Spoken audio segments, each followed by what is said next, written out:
What starts here changes the world. I have a few suggestions that may help you on your way to a better world.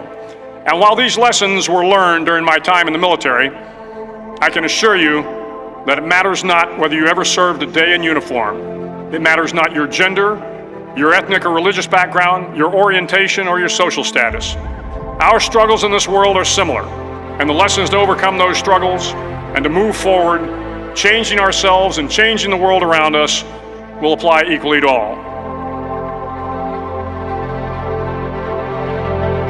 So here are the 10 lessons I learned from basic SEAL training that hopefully will be of value to you as you move forward in life.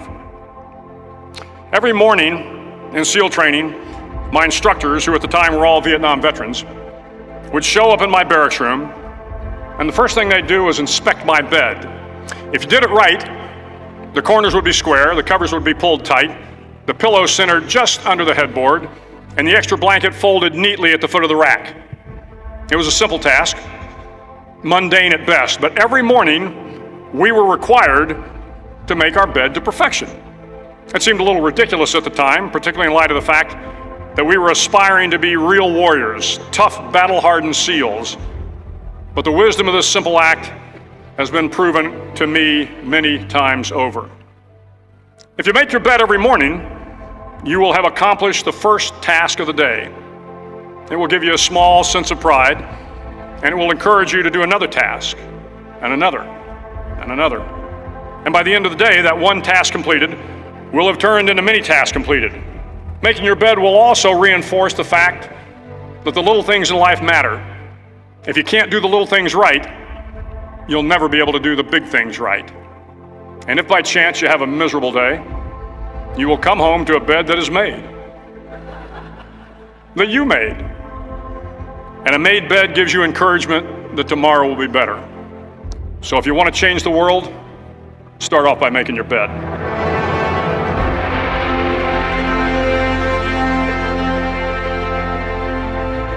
During SEAL training, the students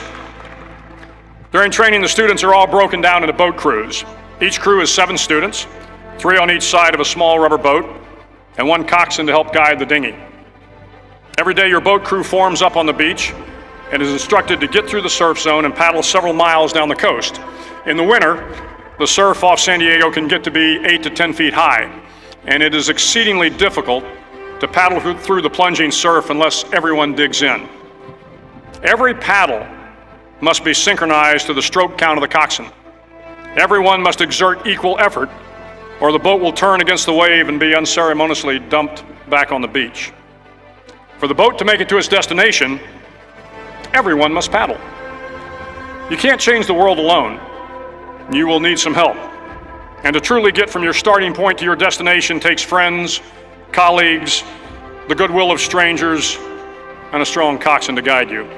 If you want to change the world, find someone to help you paddle. Over a few weeks of difficult training, my SEAL class, which started with 150 men, was down to just 42. There were now 6 boat crews of 7 men each. I was in the boat with the tall guys, but the best boat crew we had was made up of the little guys, the Munchkin crew we called them. No one was over 5'5". The Munchkin boat crew had 1 American Indian, 1 African American, 1 Polish American, 1 Greek American, 1 Italian American, and 2 tough kids from the Midwest. They out-paddled, outran, and outswam all the other boat crews. The big men in the other boat crews would always make good-natured fun of the tiny little flippers the Munchkins put on their tiny little feet prior to every swim. But somehow these little guys from every corner of the nation and the world always had the last laugh, swimming faster than everyone and reaching the shore long before the rest of us. SEAL training was a great equalizer. Nothing mattered but your will to succeed, not your color, not your ethnic background, not your education, not your social status.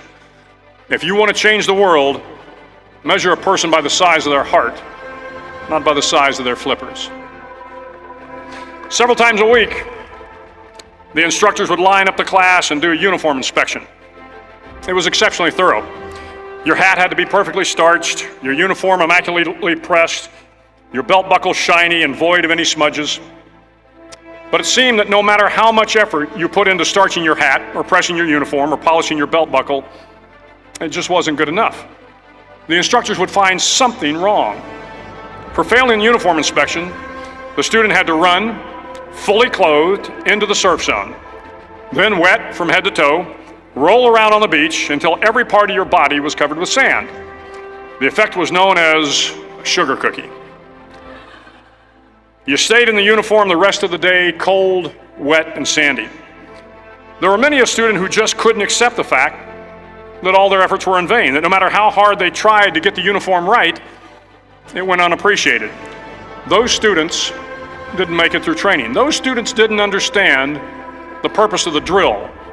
You were never going to succeed. You were never going to have a perfect uniform. The instructors weren't going to allow it. Sometimes, no matter how well you prepare or how well you perform, you still end up as a sugar cookie. It's just the way life is sometimes. If you want to change the world, get over being a sugar cookie and keep moving forward. Every day during training, you were challenged with multiple physical events: long runs, long swims, obstacle courses, hours of calisthenics, something designed to test your mettle. Every event had standards, times you had to meet. If you failed to meet those times, those standards, your name was posted on a list, and at the end of the day, those on the list were invited to a circus. A circus was 2 hours of additional calisthenics, designed to wear you down, to break your spirit, to force you to quit. No one wanted a circus. A circus meant that for that day, you didn't measure up.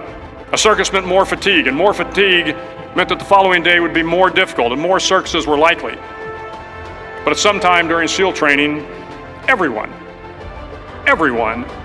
made the circus list. But an interesting thing happened to those who were constantly on the list. Over time, those students who did 2 hours of extra calisthenics got stronger and stronger. The pain of the circuses built inner strength and physical resiliency. Life is filled with circuses. You will fail. You will likely fail often. It will be painful. It will be discouraging. At times, it will test you to your very core.